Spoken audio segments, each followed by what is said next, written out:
The icy wastes before her felt profound and deeply wrong, like staring into a grisly wound revealing bone under the fleshy mounds of muscle, seeing layers of Jeremy that she would rather stay hidden.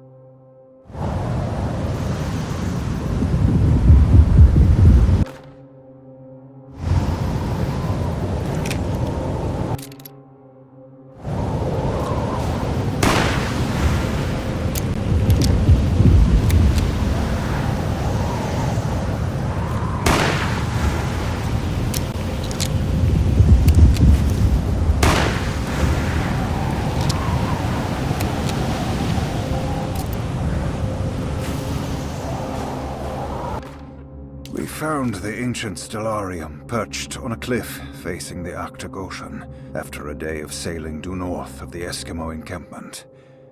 Jacob van Ostadt was our most keen member of the expedition. He had been chasing down the source of a peculiar type of crystallized metal present in several sacred items among the natives on the northeast coast of Greenland.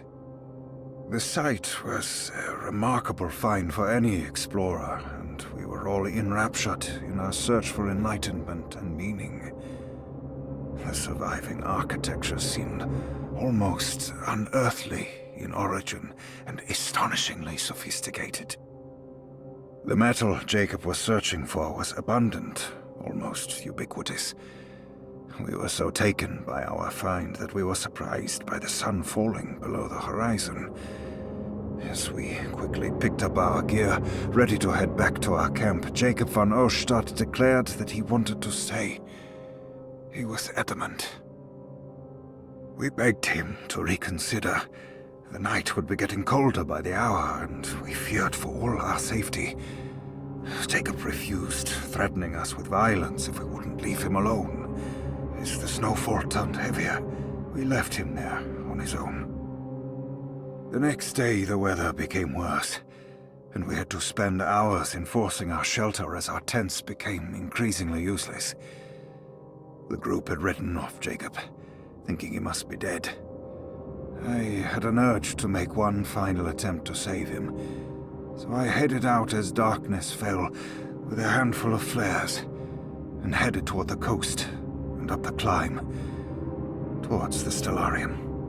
That's when I saw him, transfixed by a burning sky, that celestial lantern. Jacob keeled over and let out a painful shriek that struck me with such fear and pity. He was crying in agony, for the cold weather had ravaged his flesh. I called out to him, and he turned to face me. His vacant stare held me in place like a needle through a butterfly, and he said, "You must leave now, Herrstan. Go, and never come back." And so I left.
me.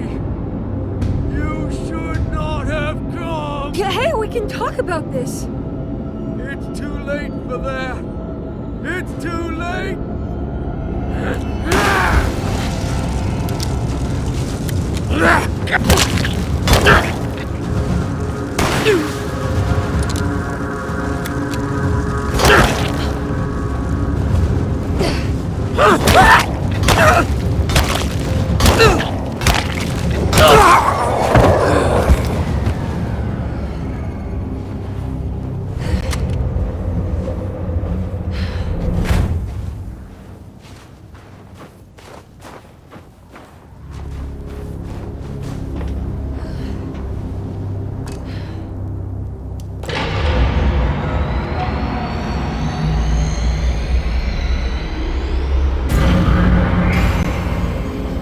If the Dark Man is gonna be in the middle of your existence, Jeremy, then at least set everything in order.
did everything you wanted to break the pact. What else can I do? Wait, it did work. That's why you're coming after me. You're in my head now. In that case, I hope you enjoy your stay. Emily, stop! Don't worry. We got you.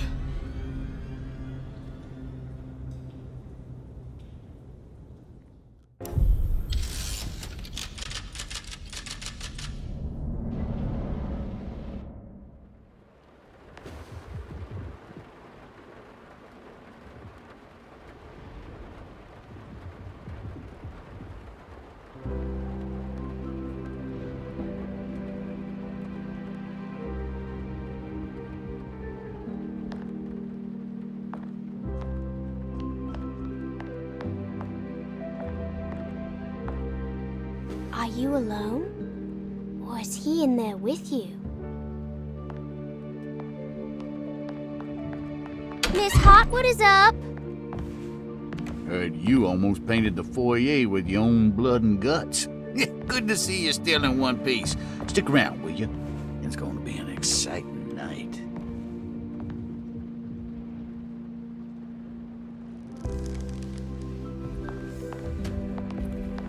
Good to see you made it, miss. And all that ruckus, Lottie gave you a healthy dose of that sleeping juice. Wasn't sure you'd be waking up again. What happened? You had a psychological breakdown. Tried to shoot yourself.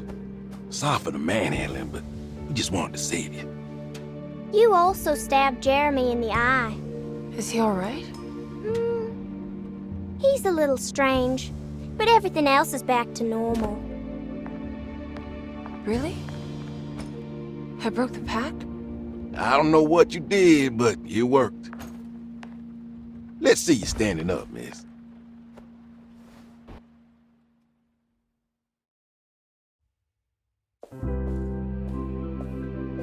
Jeremy, are you okay? I'm so sorry for hurting you. How can you ever forgive me? Emily, I missed you so. I do hope you'll stay with me for a while. Uncle, what's wrong? Is it anesthesia? He seems so meek. I wish that was the case.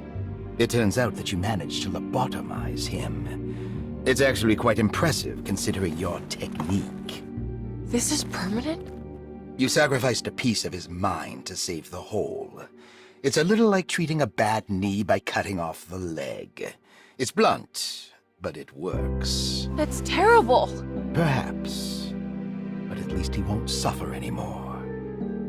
Do you remember the Dark Man, Jeremy? Ah, yes. Where did he go? I hope he is doing all right. You see? With a violent stab, you made any future treatment quite redundant. I assume you will be bringing him with you back to New Orleans. I will. I just need to find Detective Carnby.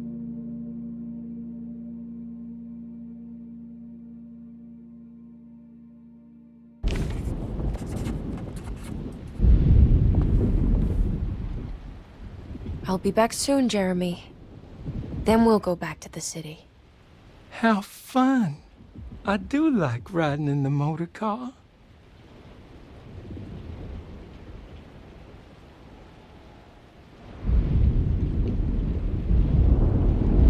Is there any chance he'll relapse back to his previous condition? None at all. He is forever cured from all worries and other difficult feelings.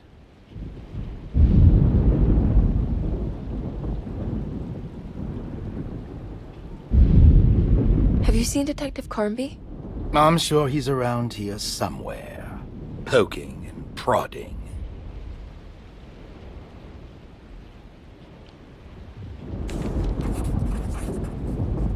Emily reluctantly accepted the bittersweet end to her journey. She had found Jeremy and brought him back to Derceto, but at what cost? Partial blindness and permanent brain damage. Maybe it was for the best, she tried to tell herself. Jeremy did seem more docile, happier even, and whatever spell of insanity she had suffered herself, everything was finally set right. It was time to find Detective Carnby and head back to New Orleans.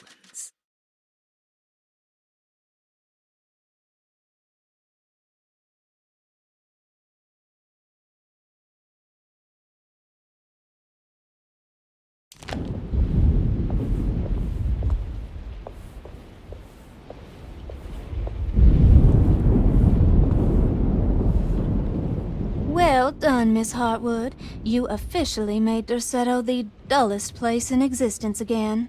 Oh, thank you. Happy to be of service.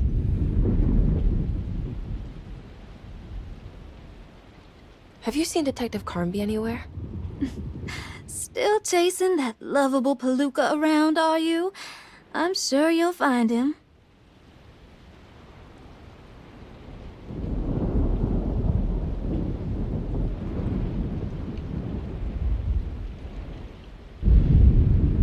Can I write to you when I get back to town?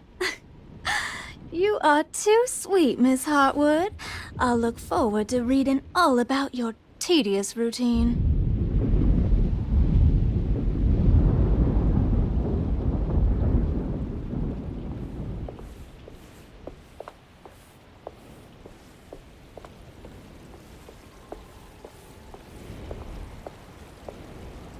Good to see you're still with us, miss.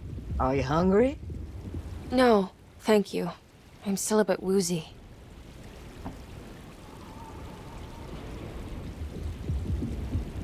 Ooh, is that gumbo? I make it every year. We set up a little feast by the wishing tree and start a new year together. Have you seen Mr. Carnby? I haven't seen him for a while. Maybe he left.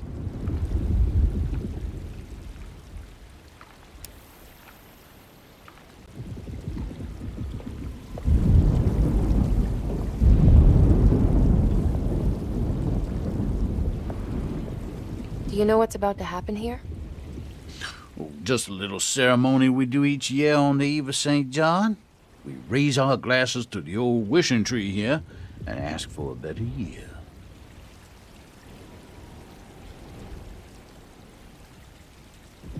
Is it all for show? Or do you actually believe the tree can help? Well, I guess some of us do. I mean, Lottie and Mags are pretty invested. Taking it a little too far, you know.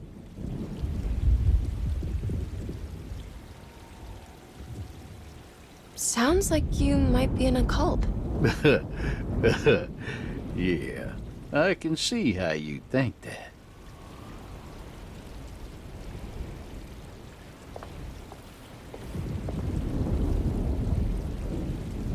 I almost forgot this was here. The very heart of Derceto, you know. Almost time to call on her.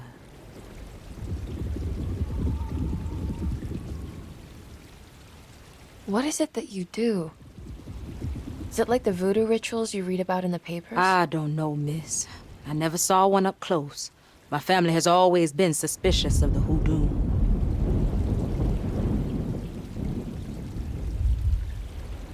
You haven't seen Detective Carnby, have you? No, and I hope he stays away. I don't think he would understand what is about to happen here.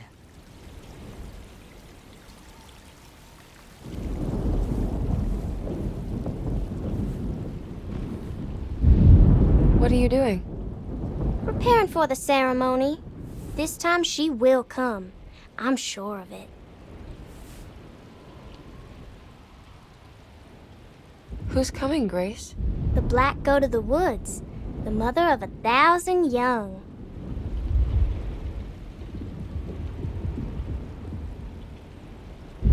I hope you find what you're looking for, Grace. Whatever it is that you need. That's a terrible thing to say.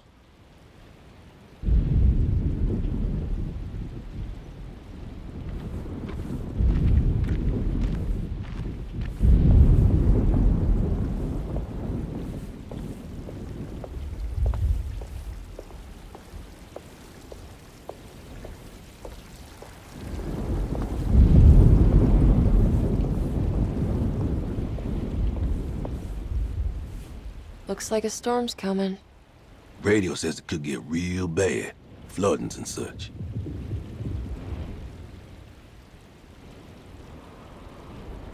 I should probably get moving before the weather gets worse. Have you seen Detective Carnby? Not for a while, but he says he's gonna wait for you.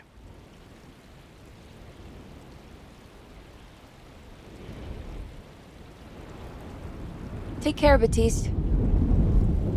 You too, Miss Emily.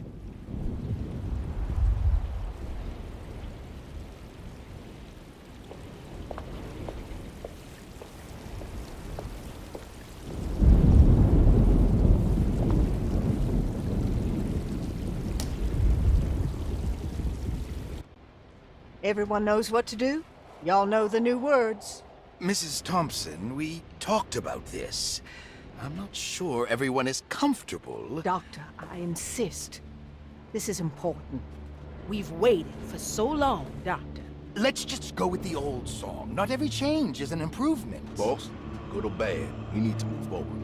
All in, Doc. Let's bet it all. But we don't know what we're dealing with. It'll be okay, Doctor. Better even.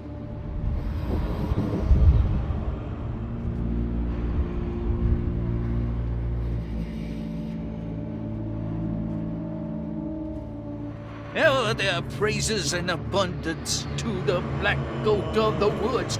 Hear us, brother. Take pity on us. Take pity on us.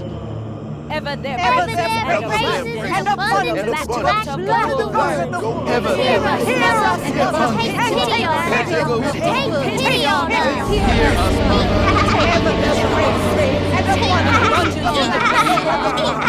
Hear us, and take pity on us.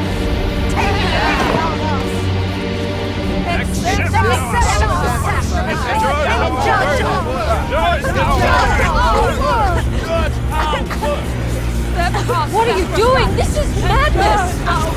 This here's what needs to happen. She's just a child!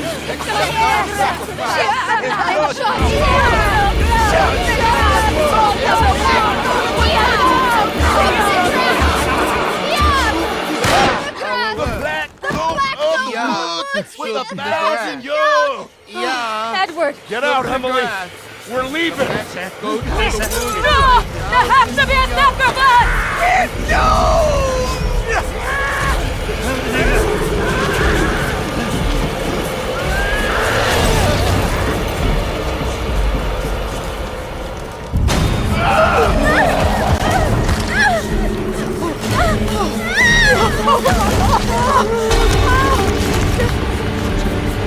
Come with me.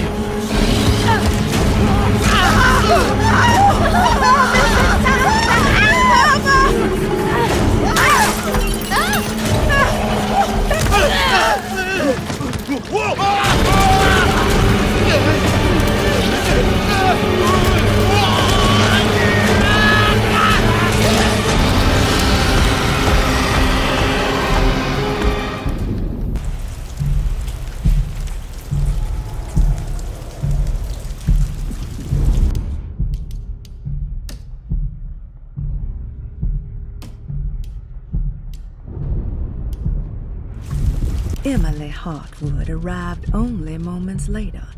Together they said farewell and left the people of Derceto to their St. John's Eve festivities. As Carnby sat down in the driver's seat, he was filled with a sense of melancholy. Emily didn't seem happy, just relieved that they were leaving. And Jeremy just sat quiet, like a dog beaten into submission. As he started up the car, Emily handed Detective Carnby an envelope with the money she owed him.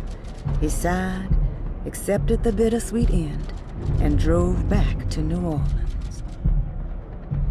I have to stop that thing! It's gonna kill everything in its way!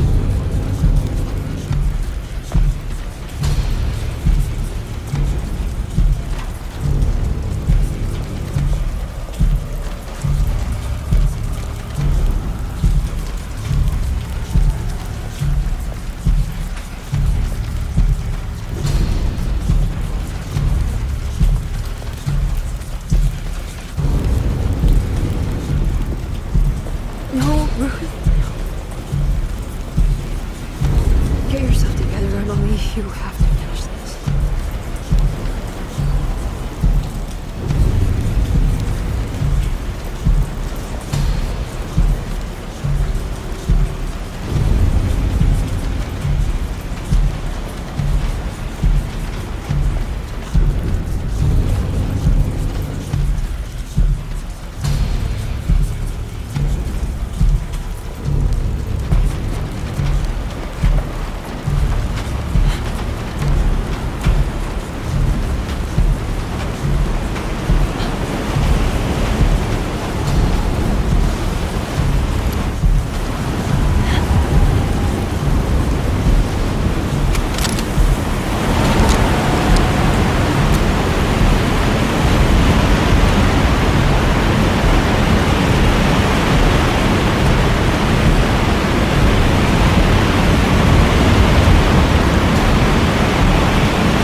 Emily, are you alright? I don't understand anything that just happened. What was that? The whole gang was a cult dedicated to something called the Black Goat of the Woods. I've been trying to gather as much information as I could. It was only after you started talking about monsters that I thought maybe there was some truth to all the nonsense I was finding. Where's Jeremy? Uncle! Are you alright? Everything is out of order. This isn't the way the story goes. I shouldn't be alive. Don't say that. You made it out. Be happy. Okay?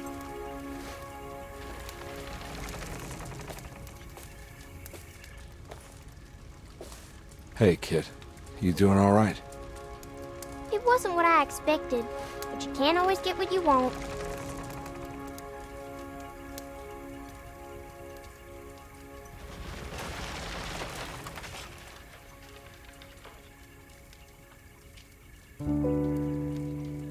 Alright, you ready to head back to New Orleans? Come on, Jeremy. Let's go. Can I come? Don't leave her. You have to take her to Hell's Kitchen. What on earth are you talking about?